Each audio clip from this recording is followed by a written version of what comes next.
Good. All right, so we should probably get started because we want to make sure that we have plenty of time for our presenters. We're very excited that we're welcoming Dr. Bender and Dr. Turner today to show us how SASH is done. But before we get to introduce them, there's a few sort of honors program announcements that are pretty important that Dr. Palm and I would like to let you guys know about. So in no particular order, here are some things that you're aware of. Maybe some of you are just kind of tuning into. Advising period has begun. Registration period has begun. You can come and see me down in the honors program offices or Dr. Palm right over in School of Engineering if you have any questions. The biggest sorts of things to keep an eye out for is for rising juniors. Seniors, of course, we'll spend the rest of the hour talking about the biggest thing on your horizon besides graduation, which is capstone. But for those of you who will be juniors next year, the community engagement requirement is the sort of principal thing that you have to keep your eye on and achieve, right? Complete at some point in your junior year. And in the fall, there are two sections, Honors 300-01, which is taught by Dr. Turner, and Honors 300-02, which is cross-listed with the Scholars at Risk seminar that's being taught by Professor Cole. Provost Cole, soon to be just regular old Professor Cole. Again, we had a registration issue with that has been resolved, and we now currently have 6 honors students in that course and counting. So that's going well. Don't forget to do that if you're a rising junior. Rising seniors, your capstone plans, and some of you rising seniors need to do the community engagement requirement too. You know who you are, right? But all rising seniors need to start to think about your capstone. Right? Your capstone declaration form will be mailed to you early in the fall semester, emailed to you, and you will have to submit it by October 1st with the title of your project, the course in which it lives, right? The actual 3+ or perhaps 1 credit, but some credit-bearing course in which it lives, and have the signature of the faculty advisor, right? So there's a lot of planning that goes to get you square for that date, to get you, ready for that date, October 1st. And again, any questions about that, any doubts, don't leave panic to the last minute. You can see us, and especially Dr. Palm, who has been taking our capstone experience from 0 to 60 over the past 2 years, including what we're about to do tonight. So he is the mensch when it comes to that. Senior reception, hopefully all of you seniors in here, raise your hands if you're a senior. Okay, you got the invitation, I hope, from Heidi Dagwan about the senior reception, which is next week, a week from tomorrow, right? From 6 to 8. We are going to be meeting at 5:45 at the admissions office to get on the shuttle. They don't trust us to cross 114 and 136 by ourselves, and with good reason, right? It's a terrible place. So we're going to be getting in the shuttle and going across to the president's reception from 6 to 8. The attire is... Looking good, yeah. Not black tie, but maybe a little bit better than business casual, right? Because it's the president's residence, right? So ties, slacks, business, not business casual, but business/formal. Is that reasonable? Yeah.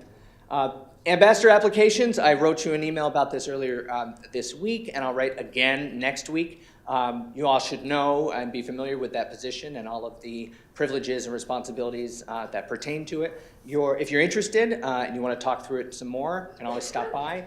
The applications are due Friday the 12th, which would be 2 Fridays from tomorrow, or from this Friday, rather. The Harbor Cruise, there's still 10 spots open.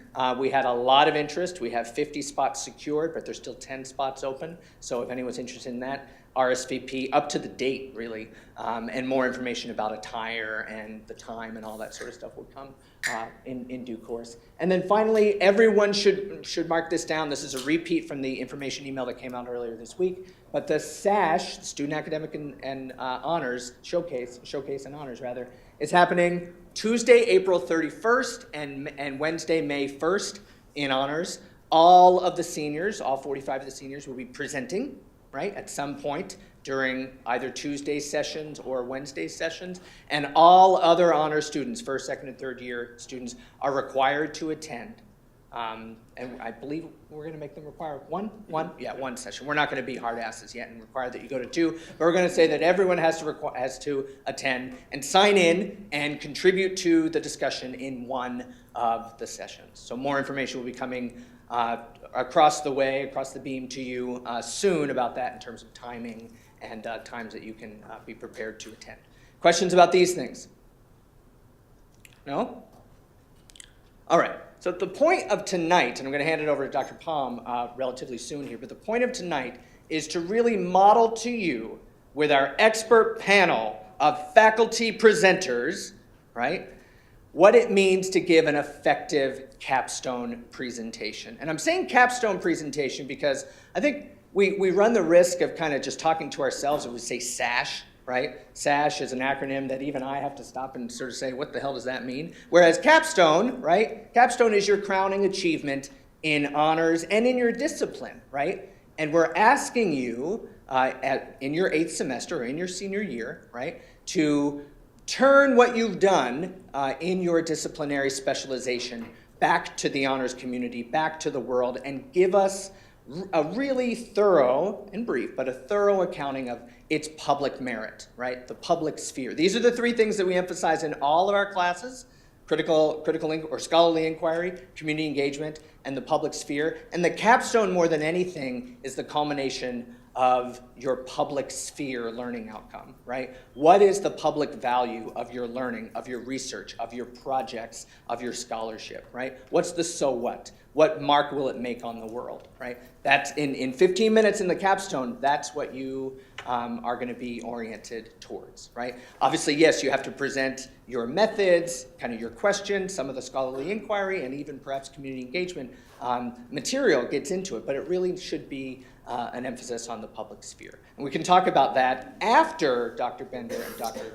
Turner present. But just to remind you guys of what we're all about, this is what we're all about, and especially when we're talking about capstone, we're talking about the public sphere, right? Okay. Dr. Palm? Sure. So our theme tonight is Faculty Academic Showcase, and this came up to me last year when I was watching student presentations. So in a month from now, our seniors are going to be presenting, and the seniors are up in front of the room doing their presentation, and the faculty are in the back of the room taking notes and evaluating, and you see the copies of the rubric that we passed out to you. And it occurred to me, I said, well, that's not fair, right? The fact that students are presenting and the faculty are, why do the students get to have all the fun, right? So we should let the faculty have some fun too. But we thought it'd be an opportunity for you to see how the faculty would approach the same task that you were being tasked with. Also for you to have an opportunity to learn a little bit more about your honors faculty. And so this is the first of what might become an annual event.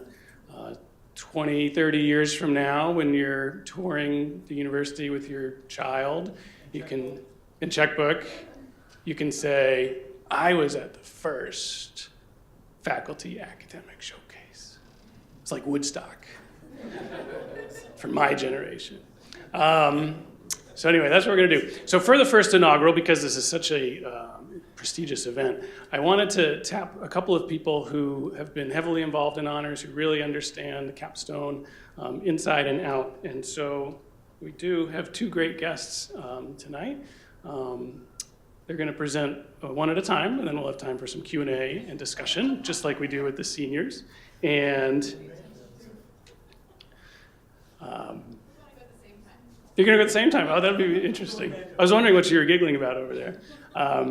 So anyway, our first speaker, when he is ready, Dr. Paul Bender is Associate Professor of Writing Studies, Rhetoric and Composition. Dr. Bender served as the Assistant Director of the Honors Program just before the seniors arrived on campus. And so he served from 13 to 15, is that right? Sound about right?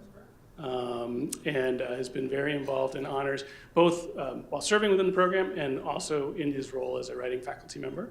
And the title of his presentation is Mom Was Wrong. Mom Was Wrong. It is the end of the world. Sorry, read my notes. And our second presenter will be Dr. Laura Turner, Associate Professor of Psychology. Dr. Turner has been very involved in honors. Many of you have taken a class with her, either the Community Engagement Seminar or Honors 103.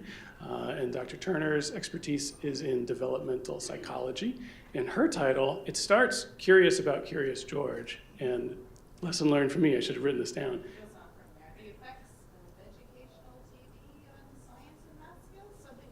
Something to that effect, yes. The good part is Curious About Curious George, which was an honor student's creation. Jen Reale, shout out to her for thinking of it. So. Here, Jen? Yes, I'm right here. Shout out to you. We couldn't top it, so we went with Jen's title. Go with it.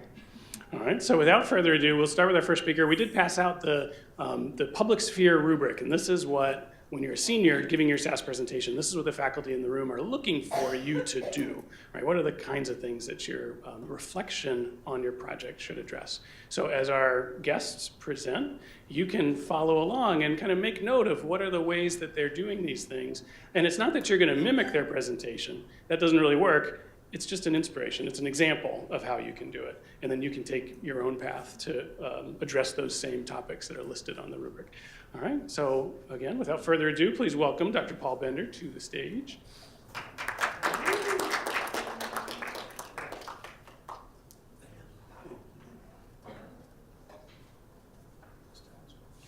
Thank you. Well, good evening. As Dr. Palm said, my name is Paul Bender, and I am an associate professor of writing studies, rhetoric, and composition. I am also the 200-level writing program coordinator, the incoming chair of the Department of Writing Studies, Rhetoric, and Composition, and as Dr. Palm mentioned, and stealing my thunder, probably most importantly for this presentation, a former assistant director of the honors program. My talk tonight, Mom Was Wrong, It Is the End of the World, is a bit tongue-in-cheek. If your mother was anything like mine, my mother often said to me whenever I was upset about something, "Oh, please, it's not the end of the world."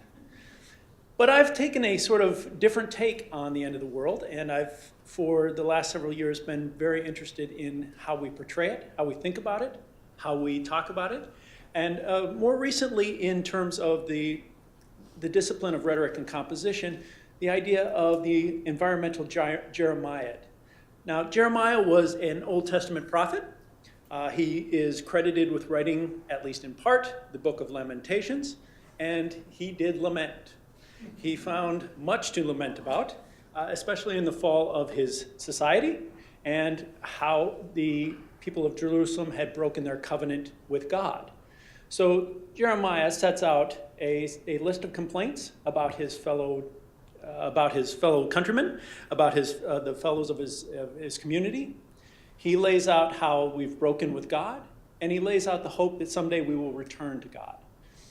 When that format makes its way over into the American consciousness with the Puritans as they move into the New World, they bring with them this perception of a covenant with God. They bring with them an idea that America is this chosen place. They bring with them the vision of a fallen society.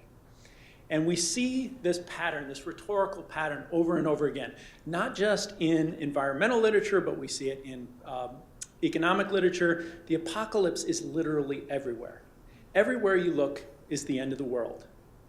And my interest in the end of the world, both from the perspective of I'm a devotee of post-apocalyptic fiction, films, movies, popular culture, and especially literature, but also an interested observer of public rhetoric. And I want to talk a little bit tonight because at least in some respects I feel responsible for what you are doing here tonight. I want to talk a little bit about how I come to that and how I think about that and how my projects have emerged from that. So just a little bit about me, because of course it is about me.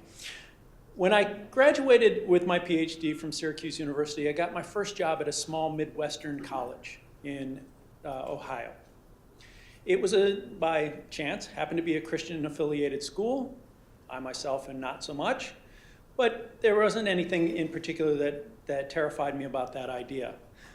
But I found myself back in the Midwest. I'd grown up there, and I'd spent a lot of time on the East Coast. As I said, I went to Syracuse. I spent a lot of time on the East Coast, and I'd gotten a pretty different perspective on the world. So when I returned to the Midwest, I found myself in a very different landscape. The college that I found myself at was not unlike Roger Williams University, other than perhaps the religious affiliation. It was driven largely by professional schools, in particular a pharmacy school. Many of the students on campus were interested in becoming pharmacists. And at that time, we had what was known as the Plan B emergency contraceptive controversy. The pharmacists who were interested in maintaining their religious beliefs were not interested in dispensing Plan B emergency contraceptive. Unfortunately, emergency contraceptive at the time was not available over the counter, and so women were going to their pharmacists and having their prescriptions refused. Pharmacists did not feel like they had an obligation to fulfill it. I found this interesting, both from a rhetorical perspective and from a cultural perspective. And so I began talking with some of the pharmacists on campus, many of whom were of the Christian faith, and of course they found the conflict between their professional ethics and their professional obligations and their personal ethics in conflict. And we began talking about what kinds of things would mitigate that problem of being able to live your values in the workplace and still serve your customers in a way that made sense. This was also around the time that we had a hotly contested election. So President George H.W. Bush was running for re-election against John Kerry, Senator John Kerry at the time. And on my off hours, I participated in some political activism. So I was out on a street corner holding a sign advocating for a political candidate with a couple of my colleagues when a pickup truck rolled up. A gentleman rolled down his window and said, "If you're still on the corner with that sign when I come back, I'm going to run you over." Again, I'd spent some time in the East Coast. I'd been acculturated to a different political mindset. Had myself gone through a bit of a change in terms of my own politics and my own views. And I found this both terrifying on a personal level, though I doubted that the gentleman would actually live up to his threats. But I also found it interesting from a rhetorical perspective. What is it that makes us decide that our views are so fixed and so right, so righteous, that we're willing to run somebody over for having a different political view? These were some of the questions that informed my thinking as I was developing my foothold in the English department where I was serving. I also got the opportunity to teach an honors class. So I taught an early writing class on peace, protest, and pen, the rhetoric of peace, the rhetoric of protest. And as I was running this class, we were reading along, and my students were talking, and one of them said, "Well, of course, atheists don't have any morals." And I said, "What?" "Well, yes, you can't have morality without religion." And I polled my class and I said, "Well, how many of you agree with that?" Several of them did. Many of them did. I said, "Interesting. That means you have an amoral teacher." And they were so shocked by this. They were so shocked by the idea that I had a different point of view and that I came from a different belief system. And we started to talk about this, and we started to talk about the challenges of dealing with those different points of view. What does this have to do with the end of the world? Well, what happens when we talk about the end of the world is we're really talking about the end of the world as we know it, as we see it, as we believe it. And I'll get to the environmental question in a minute, and the question of whether or not we're actually facing the end of the world. But for the purpose of the rhetorical point, what Jeremiah was talking about when he was talking about the fall of his civilization wasn't the literal destruction of the civilization in total. He feared that. He believed that. But what he was talking about was building together that social cohesion, redeeming it, putting it back on track. And Jeremiahs, oftentimes, whether they are rhetorical Jeremiahs or whether they are religious Jeremiahs or whether they're economic Jeremiahs, are all about building some kind of social cohesion. They're about building together an us.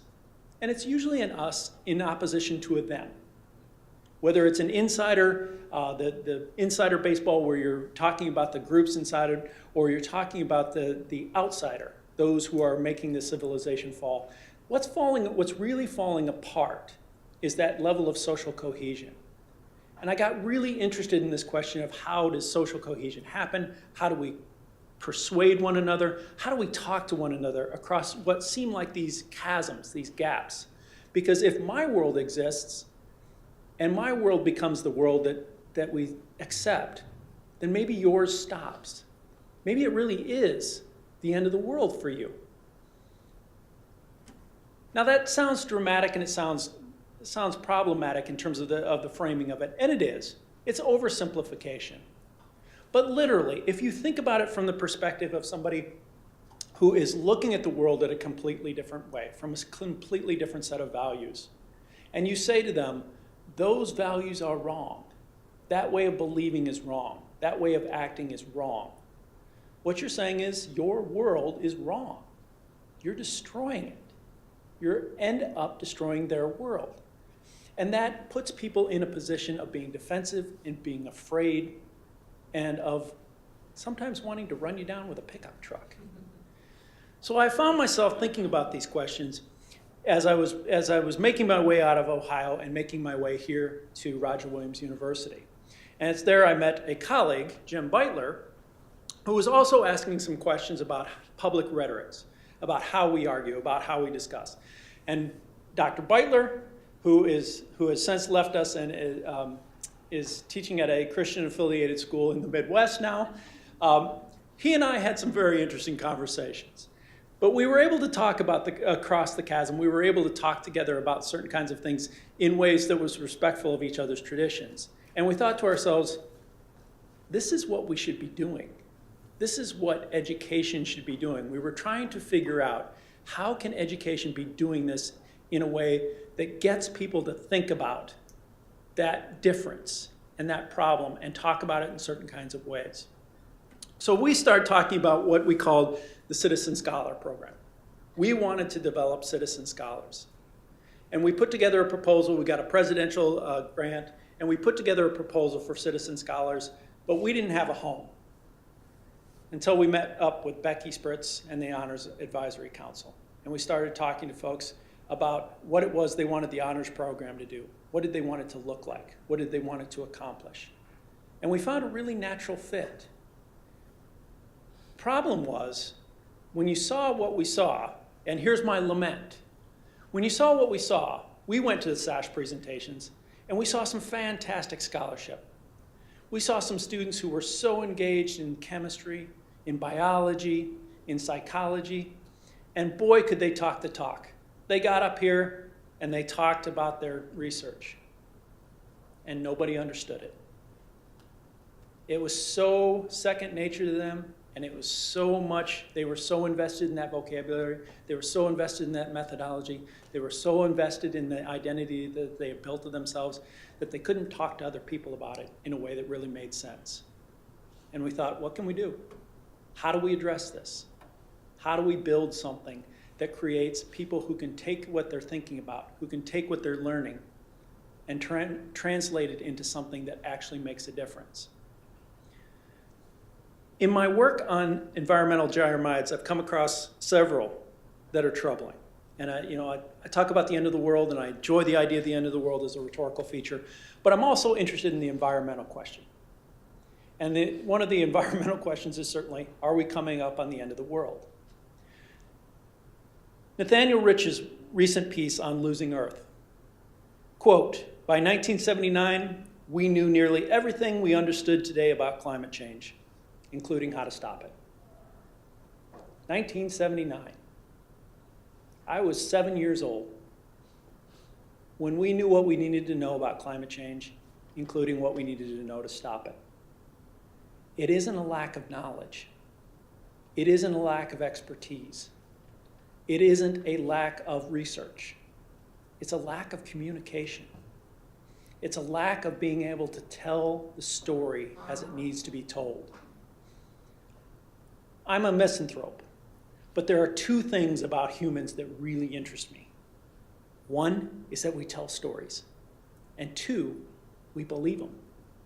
We actually invest our stories with some kind of meaning, with some kind of truth, with some kind of reality, and we believe them. I don't know how exactly that happens, but I know it does. And I know that people get invested in stories. They get invested in religions, they get invested in ideologies, they get invested in disciplines. And the stories we tell ourselves about the disciplines and what matters about what we do, they're the wrong kinds of stories. Now, I'm looking out at a bunch of people that I'm probably guessing have at least some vision of the future, some vision of what their world's going to look like, some story in mind. And I'm thinking to myself, I think we're all denialists. I think we all are climate change denialists. You know why I think that? Because we're building an engineering building out there. We're building a world that looks exactly like the world that we have today. Even though we know it's probably not going to. But we continue in that same tradition, that same pattern. Because we lack the knowledge? Because we lack the scholarship? No. Because we don't know how to get out of the current story. We don't know how to tell ourselves something different. So when people say to me, why should I invest in honors? Why should I invest in this idea of citizen scholarship?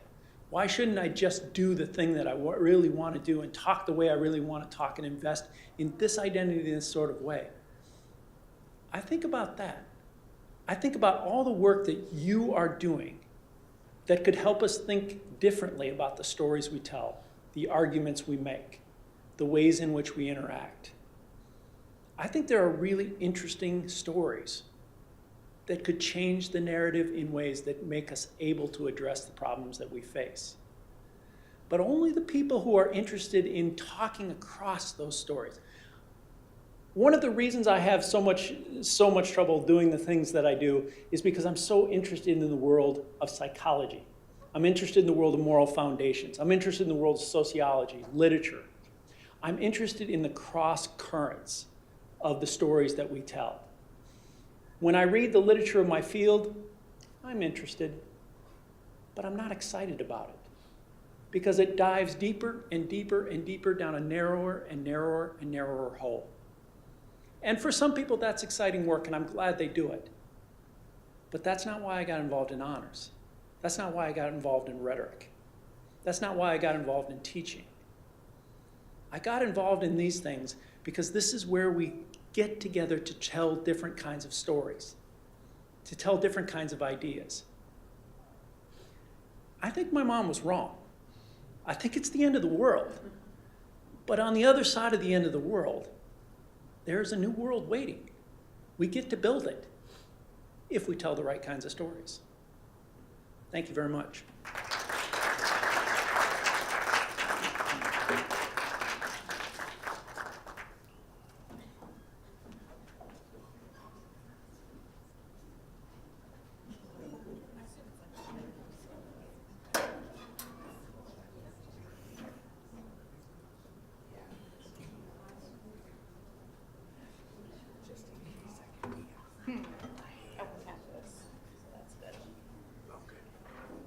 Not all the rooms do. No, because on this side.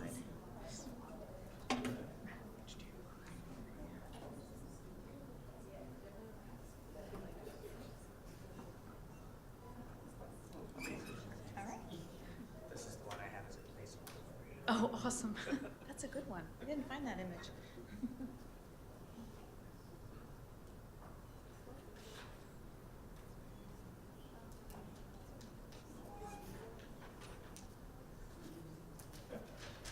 I really like that one.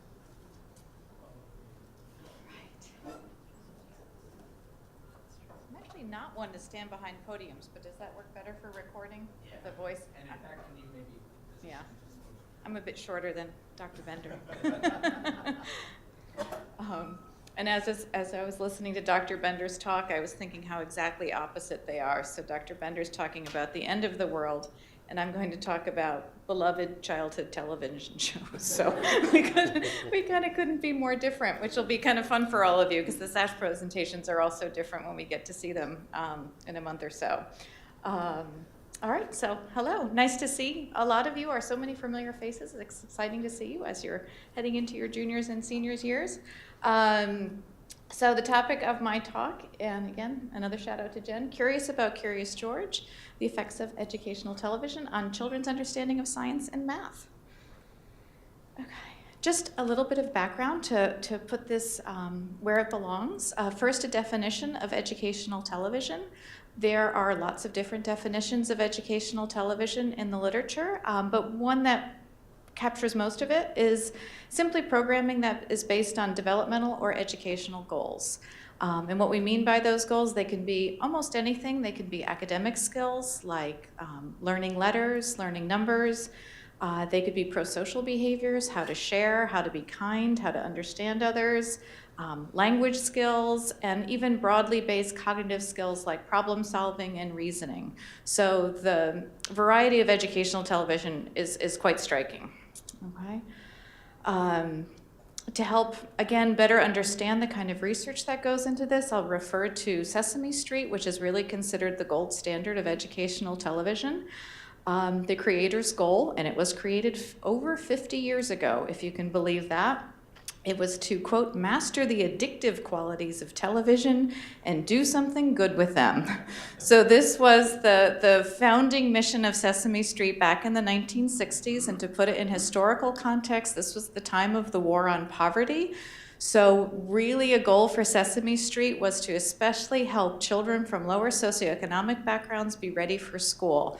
Then and now, there's a considerable economic school readiness gap where children from poorer backgrounds are less prepared for school even as early as ages 4 and 5, and Sesame Street was created in part to try to address that and maybe hopefully narrow that gap a little bit. So as I said, the first episode aired in 1969. They've already completed their 50th season, which is hard to imagine. Long story short, it works. The mission of Sesame Street is there at the top, helping kids everywhere grow smarter, stronger, and kinder. But again, as I said, the short story is it works. Just a little bit more nuance, some examples of research that has been shown the effectiveness of Sesame Street. Viewing Sesame Street at ages 2 and 3 predicts better language and math skills at age 5. Viewing Sesame Street at age 5 is related to better English, math, and science grades in high school, if you can believe that. So, saw some eyebrows flash up. So those hours spent with Big Bird were not wasted. Sesame Street now is in over 140 countries. The content is adapted to the culture in which it is broadcast. So in South Africa, for instance, there is an HIV positive Muppet, and she is developed to help children relate better to those with HIV and AIDS. The infection rate there is so much higher than in the United States, so it's a really relevant thing for them to do. Another example, in Middle Eastern cultures, they really focus on cross-cultural understanding, which again is super relevant to them there. So again, Sesame Street, again, has been there for 50 years. Every episode of Sesame Street that airs is researched and before it is shown to see if it is accomplishing the learning goals that they identify. So nothing is accidental. It's really an impressive organization. There's lots and lots of other educational television programs. I imagine some of these pictures are familiar to a lot of you. I'm guessing the students in the class, most of you were from the Blue's Clues generation. That was really popular when you all were young.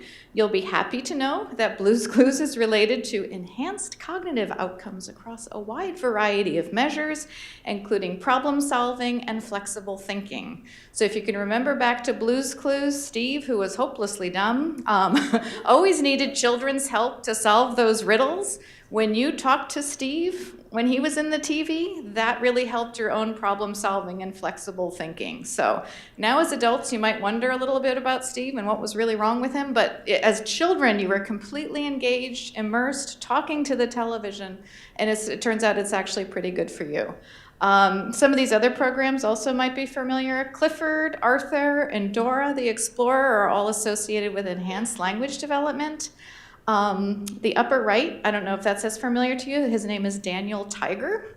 For those of us a little more senior in the room, he is from Mr. Rogers' Neighborhood way back in the day. He has his own television show now. And research suggests that watching Daniel Tiger is associated with pro-social skills such as empathy and recognition of others' emotions. It is especially effective if parents watch along with their kids and talk about the program with their children. But Daniel's a little newer, so I'm guessing you're less up to date on Daniel. Maybe you're not. I won't judge. A few important caveats before I go on. I don't want to suggest that all television is good, absolutely not. For one thing, watching television is really not recommended for infants. Extensive research suggests infants learn a lot better from actual interaction with actual humans. There are programs made for infants, but most psychologists would say, you can leave those aside for now. Not too much television. Again, some television can be good, but too much is considered not great. And perhaps the most important message is that content matters. So the focus of our research and the focus of the research I cited so far has really been on educational television with those developmental goals in mind. And another part of it too is absolutely, completely, 100% nonviolent. So that's an important caveat before we go on. So that brings us to the study that I am currently working on and have been working on for some time. This is a screenshot of an email I received from WGBH a few years ago. It says, "Dear Laura," they're so nice, they know me well. "Do you know that children who watch WGBH's book-inspired Curious George series demonstrate significantly better understanding of core science concepts from buoyancy to sorting to sound?" And then they go on, and then at the end of the email, they ask for money. But that's okay. So I read the email, and I was super excited because my children watch Curious George, and therefore they must, of course, be brilliant. And aren't I a great parent? This was the split-second reaction to this email that I got. After my head shrunk down to its original size, I was thinking, wait, does Curious George really help science concepts like that? I was familiar with some of the educational TV literature, but nothing specifically about Curious George. So I took a look. I took a look in the academic literature. Nothing was published about Curious George. So then I was wondering, well, where did GBH get their information? So I was able to uncover the study that GBH cited in their email. And it was a study, but there were some methodological holes in it. So I myself became curious in the tradition of Curious George. And I wanted to see most of the research on educational television focuses on like early language skills or really, really broad-based cognitive skills. So I was curious, given our emphasis, across the board on STEM education at all ages, especially early preparation for understanding of STEM concepts, I thought this would be really interesting. And from what I could tell, nobody's really focused specifically on this program and this kind of science-based understanding. So that's what got me into this. This also fits in with Sesame Street's goal from 50 years ago about helping to reduce that achievement gap of young children. That's going to be especially pronounced for science and math areas as well. So the current study. So again, a shout out to many, many honors students over the years who helped me. So we designed an experimental design to try to better assess Curious George, to plug some of those methodological holes that GBH study had cited. Just do it a little bit more carefully. So children whose parents signed them up for the study are sent a DVD in the mail, and they watch 2 targeted episodes at home. And we asked them to watch them at least 3 times over about a 2 to 3 week period. We did it that way so it's naturalistic. That's the way kids really watch television. We could bring them into a lab and have them watch television with us, but that's a lot less realistic. So we tried to make it realistic in the world that kids are actually watching these programs. Then, again, after that 2 to 3 week program, we invite them to campus where they complete a few tasks for us. And the tasks that were designed to correlate with the topics taught in those episodes. So the episode on the left, I'm looking at Haley and Jen and laughing. They know it well, Rosie as well. Curious George dog counter, where Curious George, I won't fill you in on all the details, but at the end of the episode, he decides to sort the dogs to help him count them more easily. There were 9 dogs, and they were moving all over the place, and it was very hard for him to count them, so he had to sort them into categories so he could count them more easily. The one on the right, Curious George, squirrel for a day. For a number of reasons, he decides to bury a number of objects in the yard to make them grow, and in doing so learns about what kinds of things grow and what kinds of things don't grow. In the developmental psychology literature, we would call that the understanding of biological kinds. But what it really means is kids at some age, young preschool age kids, they need to figure out the difference between things that are alive and things that aren't alive. And that's one of the lessons that Curious George taught us in that episode. So when the kids come to campus, they do a few sorting tasks. One of the tasks is exactly what Curious George does in the video. They sort pictures of the actual dogs from the Curious George episode. And the other task is they sort crayons of different sizes and shapes and colors to see if they can extend that sorting skill to other kinds of objects. And the same with the understanding of biological kinds. They're asked about the objects that George actually planted in the program, and then some other ones too, to see if they know the difference between things that do and don't grow. So that's our Curious George tasks. Because it's an experimental design, we also needed a control group. So searching for a control group. We wanted to have a condition that matched Curious George but didn't have that educational content. But that's a challenge because I also didn't want to ask participants in my study to watch absolute garbage, forgive me, like SpongeBob or something like that. So I just couldn't ethically send out a bunch of SpongeBob videos, knowing what I know about SpongeBob. So we landed on the Backyardigans. I don't know if some of you might remember that. Let's see, from the Nickelodeon website. It is an animated musical adventure series where the characters rely on their vivid imaginations and embark on amazing epic journeys. So it is not educational in the academic sense, but it does focus on things like pretend play and pro-social skills. So, and it's targeted for the exact same age as Curious George. That was our non-academic control condition. But in choosing the Backyardigans, it occurred to me that, well, maybe they'll learn some things about pretend play from watching the Backyardigans, so our control group also became its own sort of experimental manipulation, and we assessed pretend play as well to see if there might be differences in those children who were watching the Backyardigans episodes. The one we chose, Knights Are Brave and Strong. Another line of area of interest for us is the role of parents. So there's been some research that parents help or can help when children are watching television. So parents, just their simple presence in the room can tell children that this is an important thing to do. So parents just watching along with their children, they can reinforce some of the messages of television. If it's violent television, that's probably not a great thing, but if it's educational television, that might actually help them learn some of those lessons that they're trying to portray in those episodes. And there's also some work that suggests that when parents talk to their kids about the content of the episodes, that actually will help them better understand the messages presented in the episode. So we were very curious about the role of parents. So some of the variables we're looking at is what we call parents' mediation of television. Essentially, how do they talk about television with their kids? Do they talk about the episodes? Do they limit their children's viewing in general, limit time, limit the kinds of programs? So we'll kind of get a general sense of how parents view television. No pun intended, but how parents, sort of moderate television with their children. And then it also occurred to us that children are supposed to benefit from educational TV, but maybe parents do as well. So if you, as adults, try it. Sit down and watch an episode of Sesame Street or Curious George. You yourself might get some ideas of how to talk to kids about, say, for Curious George, some basic science concepts. He's a curious monkey, as you recall. It might give parents some ideas of how to teach some of these skills to young children. So those are some of the questions we ask parents as well. So maybe parents, by watching, might also gain some insight. And I think I forgot to mention this before. So when we send those DVDs home, we ask the children to watch the episodes at least 3 times, and we ask the parents to watch at least once with them. We have data on how often they watch and so forth, so we'll be able to look at that and see if there's any differences there. Okay, so our research questions, I've just summarized them here on this slide. We've kind of covered most of them. Again, mostly interested in this Curious George question. Is it actually effective in teaching these science and math concepts? Again, from what we can tell, a mostly unexplored area. And again, focusing on specifically sorting and those understanding of biological kinds.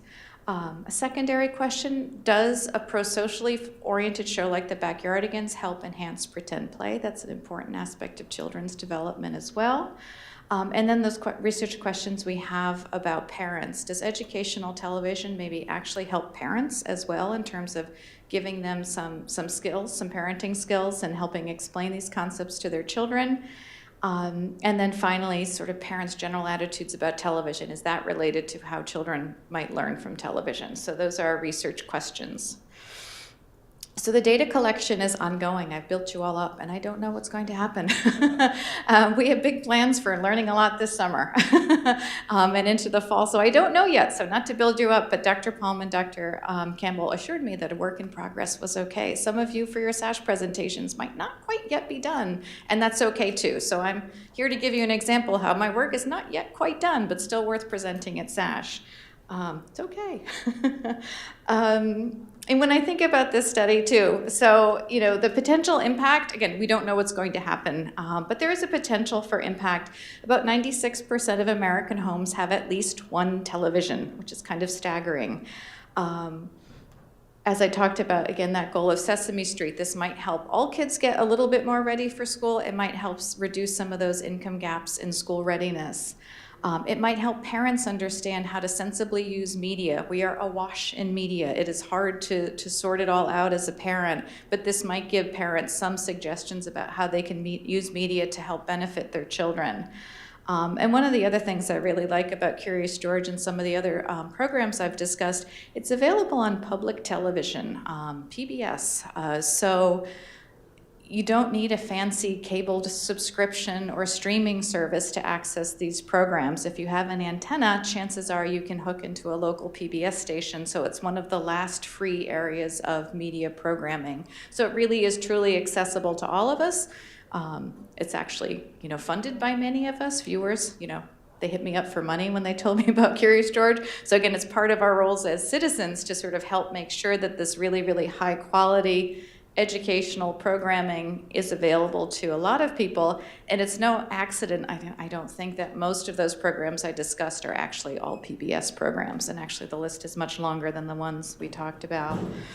And then I couldn't help but think about you all too. I stumbled into this area of research. I have no training in the study of educational television. It's always kind of interested me. I'm a parent of 3 children. They were PBS junkies when they were little. I was always vaguely curious. I knew a little bit about what it was, but then, the spark of interest, the spark of curiosity just from that one silly email I got that morning can take you in really interesting areas. So again, I would suggest to you as honors students, sort of embracing that spark and kind of following. That's the fun of college. We're so lucky to be here, to be able to pursue these interests almost on a whim. So that's my thoughts about potential impact for all of you.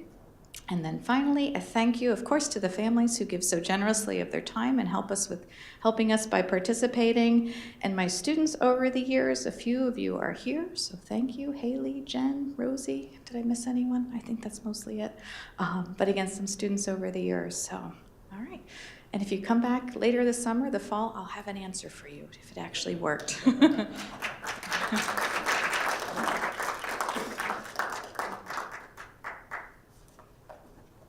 So our SASH tradition has always been to bring all of our presenters back up to the stage. And then we have a little bit of time for discussion and questions from the audience. And in our best SASH sessions, it really does turn into a discussion between the presenters and the audience, and we get ideas going and stories kicking around. And so we'll start off, if any of the students have points they'd like to make or comments or questions they'd like to ask, we can start there. And then we can also take some time and talk about some of the strategies, the techniques that our 2 presenters use to give their presentations. 2 very different styles, right? But in both, I saw ways that they were addressing the public sphere outcomes that we're looking for you to address when you give your presentations. And so it was a nice illustration of the fact that there's no one way to do this. There's a lot of ways that you can do it. So let's start off general questions, discussion. Anybody have any questions for either of our presenters or both? How did you find engaging the public sphere and getting them to participate, like getting parents to offer up their kids to watch shows? How did you engage them? I would say that's like the biggest challenge to actually find community members who are doing it. It's always a challenge with data collection to find, to do that outreach to the community. It does help that we pay them $25 for their participation. So I think that helps. I mean, these are parents, many of them working parents. How could they possibly find, an hour or so out of their day to come to campus too? So we've done outreach through preschools where we send letters home. We've tried to contact them through Facebook, through flyers posted in libraries and other community spaces. But I think $25 helps. And they get to keep their DVD. So that's the extra bonus for the kids. So I do think it's important though too, when we bring families to campus, we are the face of Roger Williams. So it's really important that we maintain a good relationship with them. It's not only, me as a person, but as the whole institution. Making sure we're treating them well, and I believe many kids go away happy. It's kind of a fun study, so it's not a hard sell. Yeah. Other questions?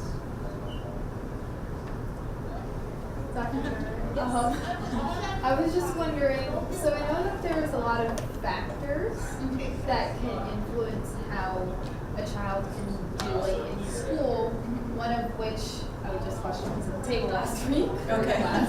I was thinking, like, if a kid is hungry, maybe Right. they're not doing as well. So when they come in to do their evaluation with you, do you try and set it at a certain time of day to make sure that they're like awake and alert?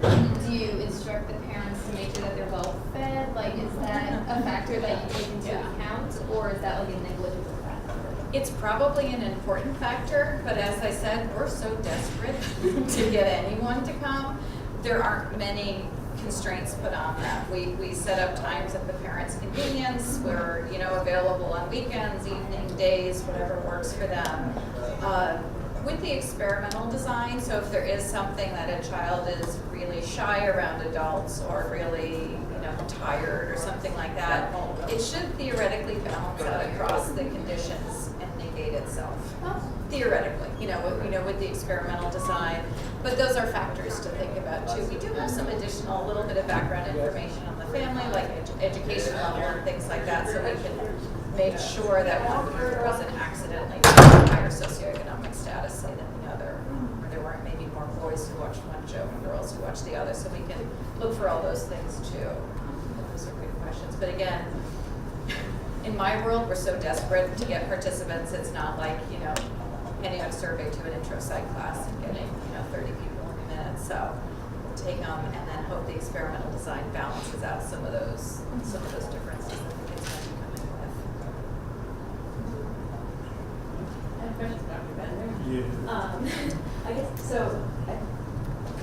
I'm curious to know, do you think telling, sort of you ended by saying, telling the right stories is kind of how we build that, so this world might be over, but there's a new world coming if we're telling the right stories. Do you think the awareness of that is enough, or by starting the conversation, you're actually starting something great? What do you think, how does it relate to actually creating a better world? And that might be No, it's a great question, and I think it's every story leaves somebody out is the problem. And so when people talk about, I'm really interested in the public rhetorics of inclusion and how people are talking about, and I'm a big believer in expanding the moral circle. But you have to understand that when you tell those stories, what you're doing is saying that old story is wrong or problematic, and so you are leaving people out. So I think the ways in which we construct those stories and how we talk to people about them, so that we are bringing people into the story-making process rather than imposing it or saying, you know what, it's time to replace the old story with something. I'm a big believer in the humility, in that I don't know what that story should be, and I don't believe anybody else knows what it should be. But I think it has to be a conversation. So when I think about the idea of righteousness and the idea of having the truth, I myself certainly don't have it, and I'm not sure anybody else does, and so that's where I start, is with how do we construct something that isn't necessarily the truth, but something different.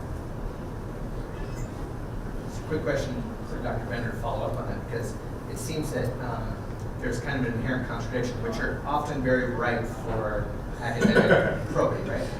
But the Jeremiad as a genre, right, depends on righteousness, depends on someone knowing the truth, despite the fact that everyone around is oblivious to it. And so I wonder if you could say a little bit more about the environmental Jeremiad as a genre, maybe even give us a couple examples so that we have them in our head. And to answer the question point blank as to whether or not you think the Jeremiad actually can create that bridge, or if it, in its very nature, rhetorically, fends off the ability to have civic discourse. So Andrew Murphy's done a really interesting study on the two types of American Jeremiah. The traditional, which is very much the righteous Old Testament type of Jeremiah, and then what he calls the progressive Jeremiah, which goes back, in the American tradition, goes back to American ideals and tries to create a new America that doesn't rely, say, on what exactly the Founding Fathers said or what exactly the Constitution says, but looks at the implications of the ideals within it and tries to make it more expansive. And so the example that I just gave my students in my Jeremiah class is after the death of the so-called death of environmentalism from Nordhaus and Schellenberg, Gus Best's America the Possible and Paul Kingsnorth, who's not American, but Paul Kingsnorth's Confessions of a Recovering Environmentalist.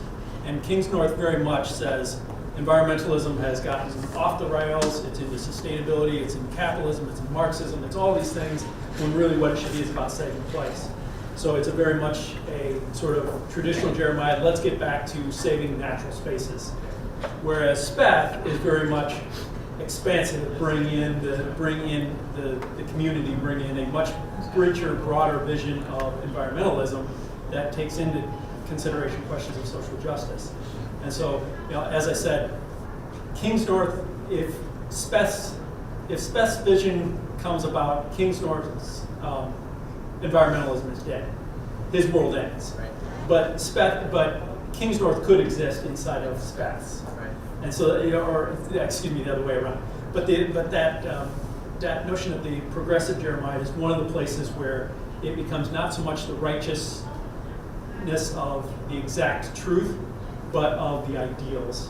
And so the argument becomes much more inclusive in terms of that. But I don't think it can get away from the righteousness. I think it's infused with the sort of righteous. And that attracts you to this genre as well. It attracts me to the genre. I love the Jonathan Haidt from the Righteous Mind, the Moral Foundations theory. I love the idea of that, and it's probably back to my Protestant upbringing. I love the righteous mind, even as I'm repelled by the idea personally. Thank you. I'm curious. So in my capstone seminar class, we've been talking about public sphere, and we went through week by week, and we went through all our outcomes. And so either for a student in the class, or even if you're not in the class, what are the things on the rubric that you are concerned about, worried about? What are the things that I feel like, I'm not sure how I'm going to do this when I do my SASH presentation? And then maybe we can talk about it and examine how Dr. Bender and Dr. Carter did that. Anybody want to volunteer? Is there something, one of these that you're like, I don't know what's going on with civic communication or whatever? And if we missed it, let us know. Be like, ooh.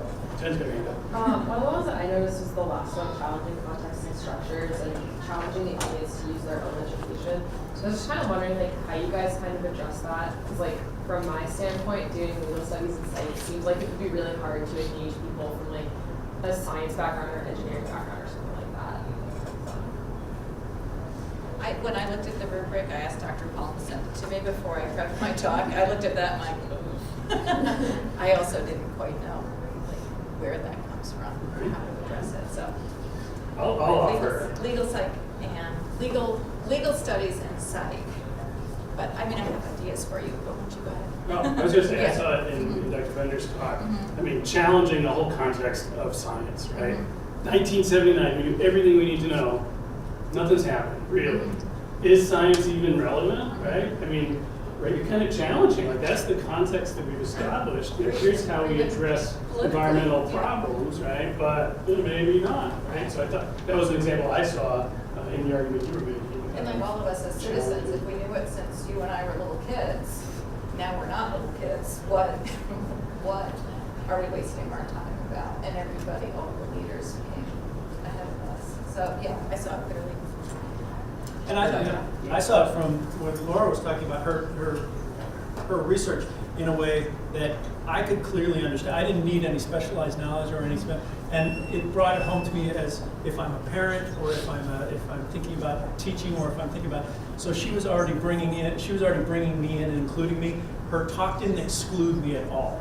She talked about some very deep research that she was doing, but she talked about it in a way that was accessible to me as an outsider.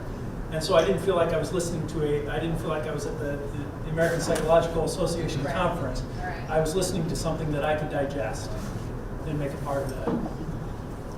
Yeah, well, I just say as well, I think in Dr. Turner's talk, and this might have not been on purpose, but as she brought us into the kind of thinking that led to this research, right? You were challenging something which we receive hundreds of emails a day. We are awash in information, and you got curious. You Yeah. said, where's this study, right? Okay, it's great that Curious George is, supporting STEM education and the acquisition of these skills, but how do we know that, right? Even in a context like public television that you politically or socially support, you were curious to challenge it and to sort of, okay, let's see the homework, right? Yeah. And so that to me is exactly this, challenging context and structures and encouraging us to do so because that's what Dr. Turner did, right? She made a whole study on it, and it gets us a little bit more alert for critically engaging that which we're awash in all the time. And it's, like I said, it's also the personal relevance. When my kids were little, they were Curious George junkies. We loved that show. And I'd watch with them. Some children's programming is painful. That is delightful. It's lovely as an adult to watch again. I think another thing that I think of is the wording, the characteristic for challenging context. Challenges the honors audience to use their education to address important questions, problems as produced by their research. And so again, to Bender's talk, right, you've taken classes in writing and rhetoric and how to tell stories, how to make arguments, right? Let's use that. And I think he challenged you fairly explicitly, but it wasn't quite like, you have to do this, but it was like, right, we need to be telling stories. We need to be great to engage with this. And this is what we, all of us need to be doing. And so I felt that as you were talking, is something I should be working with. Maybe I'm not working with, or I think about differently, right? And me too, given the charged political times that we live in, sometimes I say, well, I have to reach out and understand the other side. And I think, no, I don't. They're wrong and I'm right. So listening to your talk, I'm thinking, I need to re-examine that a little because, I'm so sure how right I am. But that, every single time I open up, any sort of news, the New York Times is my opening page every time I look at it. Feel that I'm right and everyone, the other half of the country is wrong, but they can't be true. So, it doesn't help us, I don't think, that from society. But on that point, or related to it, and going up the rubric to civic analysis of knowledge, if you look at that one, right, connecting and extending facts and theories from your own discipline to the public sphere, and engaging with civic, social life, politics, other local, regional, global issues. We could say all sorts of ways in which, on the macro level, you're kind of clearing call for us, the very specific level of kind of how parenting, it's also macro parenting, but also public policy to support WGBH and the creation of educational television. So there are ways in which your presentations point towards a civic analysis of knowledge. But I'd like to say that as well. I'd like to point out that your presentations themselves kind of start from, their departure point is an acknowledgement of the social and political and cultural reality. In some ways, they're motivated by it, right? There's no outside. Sometimes we think of the kind of public sphere as, okay, I'm in this cocoon that is my research bubble, my discipline, my project, and I've got to come out from it and make some recommendations about policy or whatever else. And you do that, but it's also the case that your entire project is suffused with and motivated by an awareness of and a commitment to the social, cultural, and public sphere of our time, right? So I wonder if you could speak a little bit about that too. That it isn't a cocoon, right? We don't do academic work separate from an awareness of the social, cultural, and political stakes of it, right? In fact, it's to the contrary. Even, chemistry or math, right, is informed by, the best chemistry and math is informed by that context. It can speak back to it. So it's not so artificial there. You're in the cocoon, and then you're trying to figure out where the audience is or where the public good could come from. So I wonder if you could speak to that, how you see those things not necessarily separated. In some ways, I think it's so easy in this particular study and my research in general. It is, because it's a social science, it's necessarily embedded in who we are and where we live. I'd actually be interested to hear from students in chemistry or math who, how they bridge that as well. But for me, it kind of infused infuses everything. It's almost impossible to think about a social science apart from the public sphere. Although I did just come from a conference and there were plenty of papers there, but nothing in the public sphere at all. So, you know, there's a lot of psychologists who've never given it a thought, so maybe it's just my own perspective.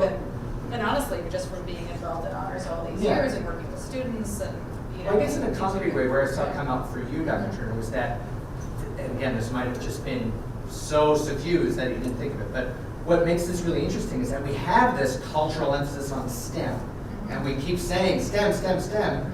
Are we testing whether or not we're actually delivering educational outcomes to students via television or via programs, right? I mean, we emphasize this stuff because it's culturally, it's mean-worthy to emphasize it, right? There's something that has taken us over, and you're kind of doing the hard work of saying, okay, are we really doing this, right?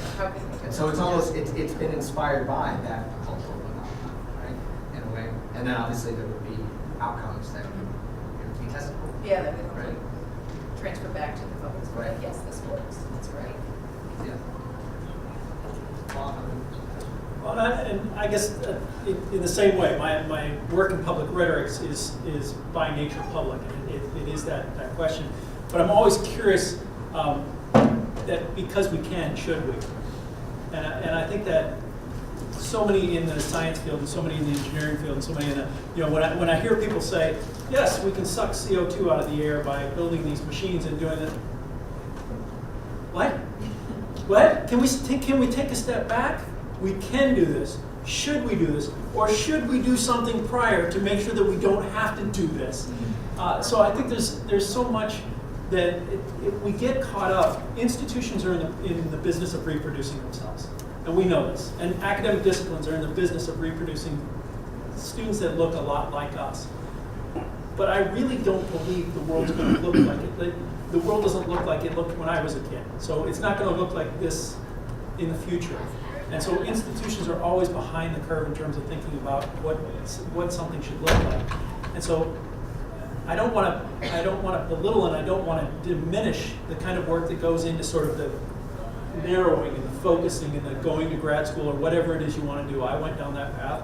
But you know, sometimes you really do have to broaden out and say, what does this serve in that larger question?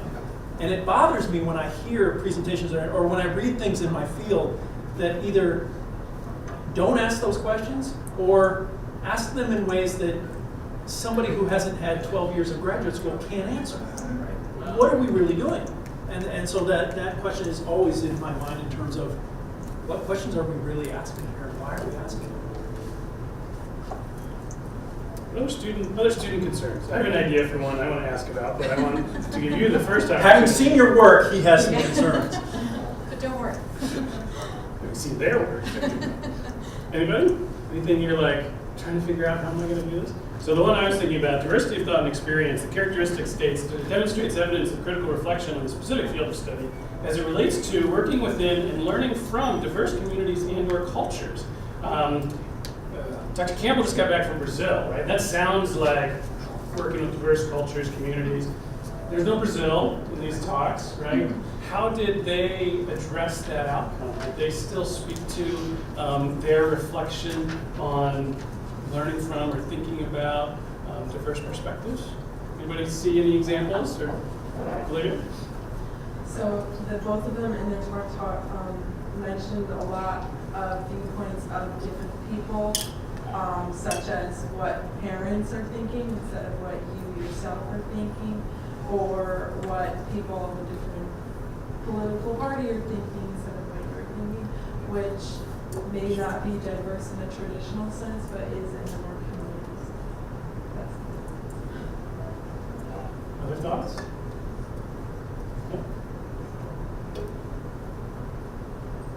You haven't been to the Midwest recently. You know, that's traveling to another country. I think you also just... My family still lives there. I love them. I love the Midwest. Ideological diversity, right? And you mentioned you're interested not staying within your narrow realm of for example, right? That you're interested in psychology and these other fields, right? And how that informs the way that you think about this topic, right? So you're not just drawing from a single tradition of academic thought, right? You're really sampling it. It's one of the things that's characteristic of this university, it's characteristic of this honors program. It's why people like you and me are here, because we do like to talk to people who don't do what we do. And so that was one thing that I saw. Other thoughts on how we can address that outcome in presenting our work, or how they did?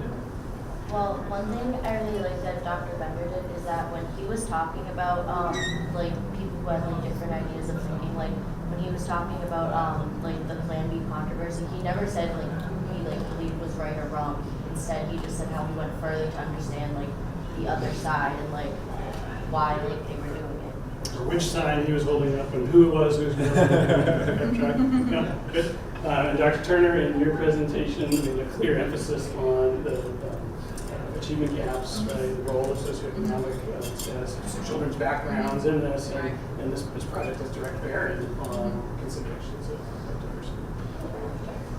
Other thoughts, comments, observations on the talks, content, style, rhetorical choices, is that the right term? Should we do this, not me? Olivia.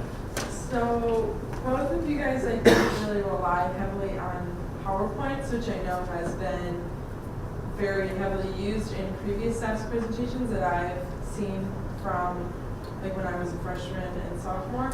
So I didn't know how you guys like kind of figure out how to do that, just because it's just so second nature now to just be like right up on a PowerPoint. So I was very impressed with Dr. Turner's PowerPoint. Thank you. Because Dr. Turner's PowerPoint had very little, very specific information on it. It wasn't cluttered. It didn't restate the things that she was talking. It amplified. So I teach professional rhetoric or teach professional writing, and so one of the things I always have to break people of is putting their script up on the screen, or talking to their PowerPoint, or simply restating what's up there. So I thought I tend to dislike PowerPoint as a general rule, but I thought her PowerPoint was effective because it did not break any of those rules. It amplified it, and when she needed the key points up there, they were up there for amplification, not for people to read her text up there. I tend to think of it as often in student presentations as a crutch, that it's something to hold on to and to sort of move you away from it. Well, if that's what you need, then do the PowerPoint on a piece of paper. But generally what it does is distracts from the things that you're trying to do. But I would always say it's about amplification, not the presentation, not the script.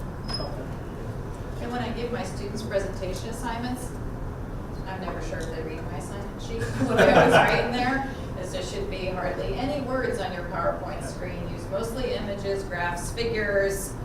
You'll lose your audience because they'll be reading all the words on the screen and they can't read and listen to you at the same time. So again, for mine, and again, this lended itself well. It's a very sort of visual one. I can put a picture of Big Bird or Dora the Explorer, and that'll grab your attention. And then in the meantime, you'll kind of listen to me as I talk about them. So, but I think that can work in any discipline. There's images, there's graphs, there's figures, there's something, and it should sort of kind of be text heavy and never like reading off the screen.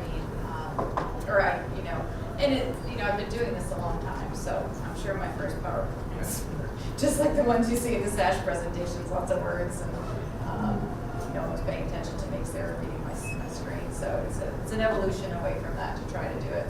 It's mostly visual, and then I try to supplement it as best I can. May not have noticed, but Dr. Turner had some notes, I think, right behind the podium, so making use of the podium, right? So The notes on the screen.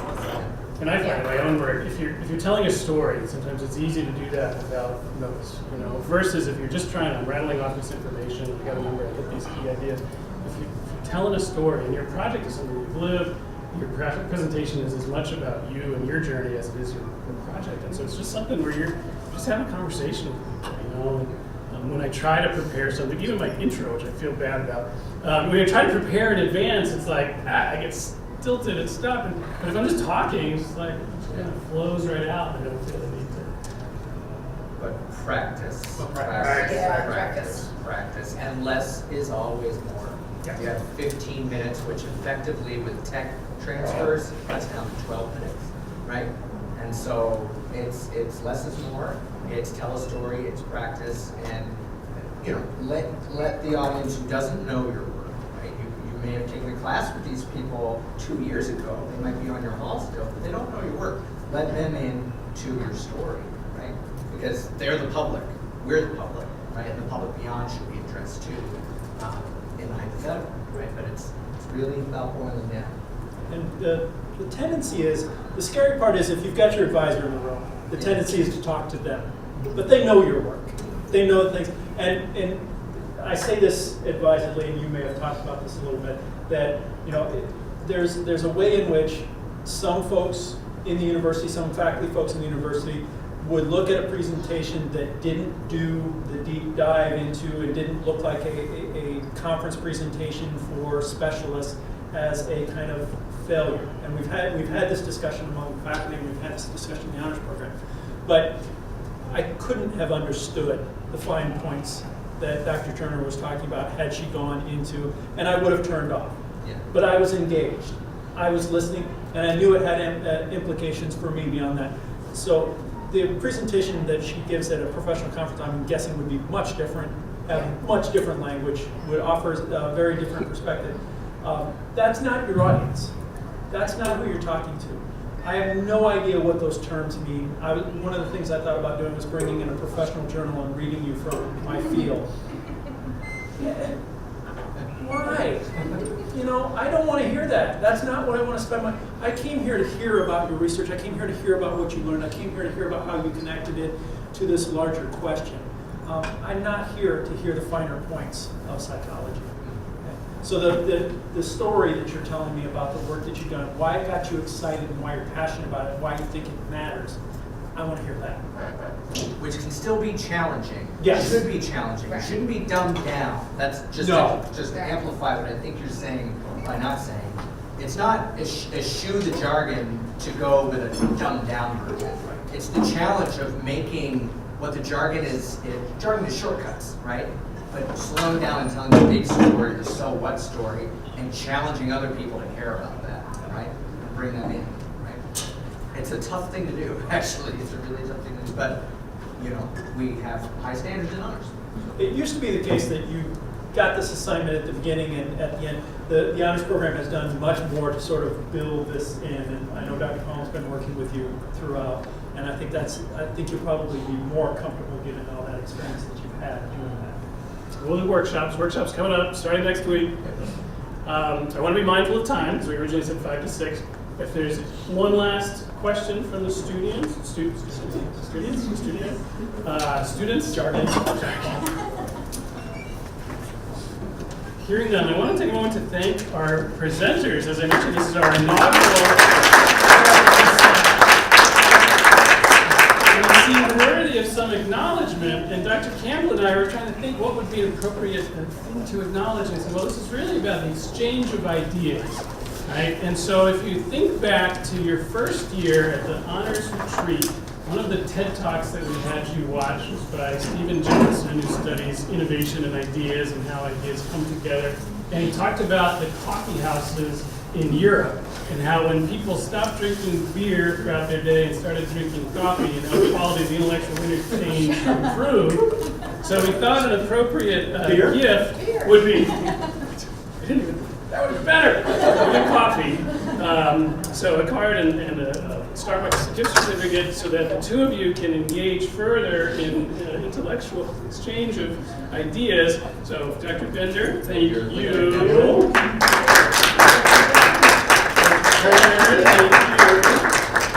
And thank you all for attending, and we look forward to seeing your own presentations in about a month.